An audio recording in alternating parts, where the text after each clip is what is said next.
Uwizera Yesu ntazakorwa n'isoni. Hahirwa umuntu wizera Uwiteka akamubera ibyiringiro. Hari umukristo wakundaga Imana ndetse agakunda no kwitanga mu mirimo yo gutabara abandi bari mu kaga no mu ngorane. Uyu mukristo ntabwo yari umutunzi, ariko uduke yari atunze yagabanaga n'Imana ye. Yakundaga Yesu kandi akigisha n'abandi kumukunda. Buri gitondo na nimugoroba yagiraga igihe cyo gusenga no gushimira Imana kubw'urukundo rwayo. Yahoraga yicisha bugufi imbere y'Imana. Abana be yari yarabatoje gusenga, kandi igihe cyose yabigishaga ko Yesu ari we nshuti yabo y'ukuri, utabasha kubahemukira no kubahana mu kaga.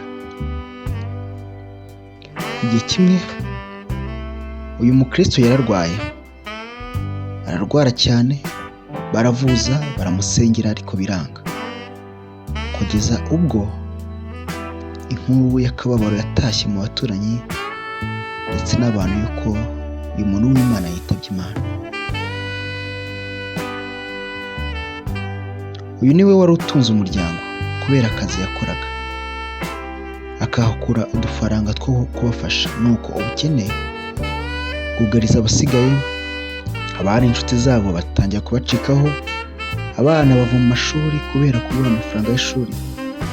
Nuko igihe kimwe umwana yari yicaranye na nyina bigunze, abona abandi banyeshuri batashye, nuko abwira nyina ati, mama, ko nshaka kwiga, harya inshuti ya data ni imwe,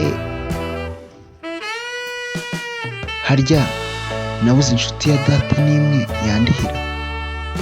Nyina ati, mwana wanjye, iby'amashuri byo ubyibagirwe rwose.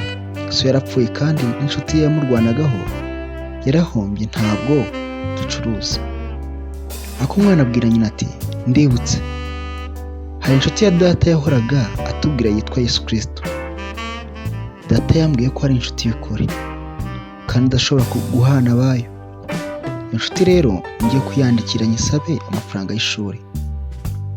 Nyina aramusubiza ati, mwana wanjye, iyo nshuti ya so iba mu ijuru kandi nta muntu ubasha kugerayo. Wikwirirwa wirushya kuko ntabwo ibaruwa yawe yamugeraho. Ako umwana yanga kubyemera ati, ndamwandikira mumenyeshe ingorane turimo kandi ntazabura kudutabara, kuko Yesu ni inshuti y'ukuri, niko data yambwiye. Yesu ni we uzandihira amashuri kandi aduhe n'ibidutunga, kuko data inshuti ye yapfuye, ariko nyina ntiyabyitaho.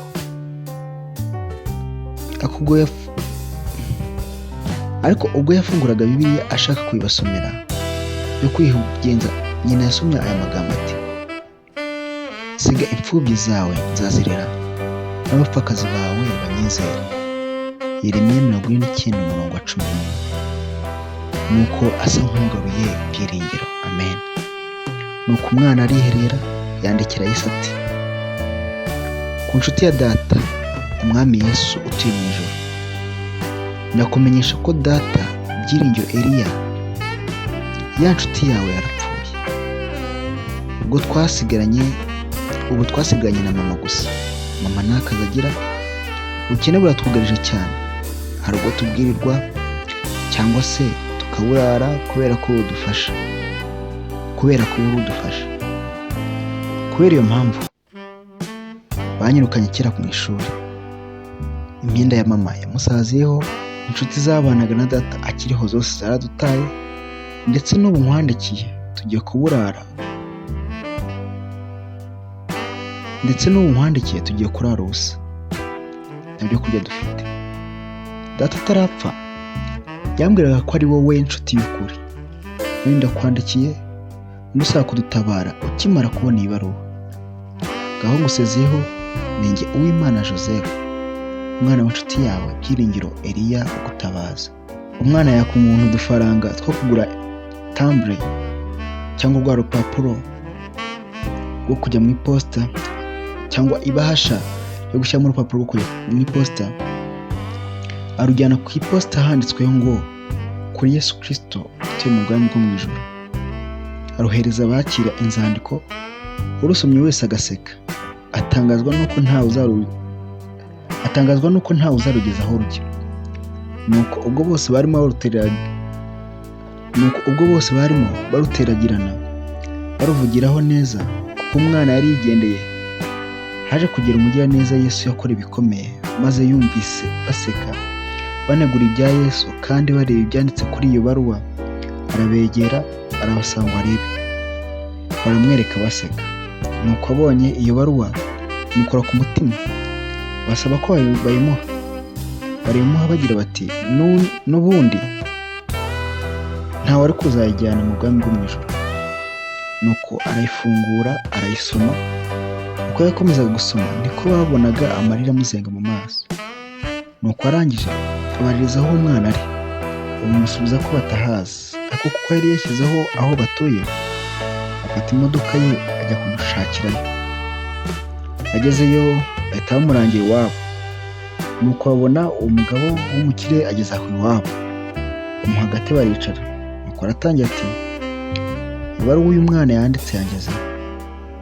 Uwo mwana arahaguruka aza yihuta aramuhobera cyane ati, ese burya ni wowe Yesu Kristo, ya nshuti y'ukuri ya data? Akomeza agira ati, n'ubundi kuko data yavugaga ko ari wowe nshuti y'ukuri idashobora guhana inshuti ye. Ati, data yarapfuye kandi yari inshuti yawe, kuko yahoraga kuvuga mu gitondo nimugoroba. None ubu turi mu kaga, nta gifasha, nta kirengera. Banyirukanye mu ishuri, turwaneho nongere kwiga, kuko nabonye abandi bana bavuye mu ishuri, birambabaza nibuka data. None kuko data yagipfuye, umbere data nanjye, kuko wari inshuti ye. Data yarakwiringiraga cyane. Uko yavugaga ayo magambo niko byakoraga ku mutima w'uyu mugiraneza, agafata umuswaro akihanagura amarira yamuzengaga mu maso. Nuko abwira uyu mwana ati, mwana wanjye, mu by'ukuri sindi Yesu Kristo, ariko uyu Yesu Kristo uvuga niwe unyohereje gukemura ibibazo bya so ari inshuti ye. Kandi nanjye Yesu uvuga ni inshuti yanjye magara. None guhereza wowe na barumuna bawe ubaye abana banjye, urugero rumwe nawe nabyaye, kandi mama wanyu nawe abaye uwanjye. Nzamwitaho nk'uko nita ku mugore wanjye. Abarihira amashuri kandi abubakira inzu nziza, abafungurira konti bakajya bakuraho amafaranga yo kubatungana na nyina. Uwizera Yesu Kristo ntazakorwa n'isoni. Uwiteka azi iminsi y'abatungana, umwandu wabo uzahoraho iteka. Ntibazakorwa n'isoni mu gihe cy'ibyago, mu minsi y'inzara bazahazwa. Zaburi 37 umurongo wa 18 na 19. Nzajya nishimira Uwiteka cyane, umutima wanjye uzajya unezererwa Imana yanjye, kuko yanyambitse imyambaro y'agakiza, akamfubika umwitero wo gukiranuka, nk'uko umukwe arimba akambara ikamba, kandi nk'uko umugeni arimbishwa iby'umurimbo bye.